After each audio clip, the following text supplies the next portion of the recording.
নমস্কার বন্ধুরা, আজকে আমি বড়ার তরকারি করব। দেখতে থাকো আমি কিভাবে বড়া তরকারি বানাই। মসুর ডালটা ভিজিয়ে করে আর বেটে নিয়েছি। তেল গরম হয়ে গেছে, এর মধ্যে একটা একটা করে আমি বড়া করে দেবো, দিয়ে দিব।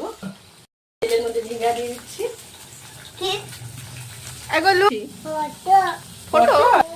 এটাতে নুন আর হলুদ দিয়ে দিয়েছি। এটার মধ্যে যে সিদ্ধ করে রেখেছিলাম আলুগুলো দিয়ে দিয়েছি। এই মশলাটা দিয়ে দিচ্ছি। এটার মধ্যে আদা, রসুন, পেঁয়াজ, কাঁচা লঙ্কা, শুকনো লঙ্কা, জিরা দিয়ে করে বেটে রেখেছি। কারেন্ট চলে গেল, গ্যাসে নিয়ে এসছি কড়াইতে। ভাজা ভাজা হয়ে গেছে, এটার মধ্যে জল দিয়ে দিচ্ছি। ঝোলটার মধ্যে বড়াগুলো দিয়ে করে ফুটে গেলে নামাই নেব।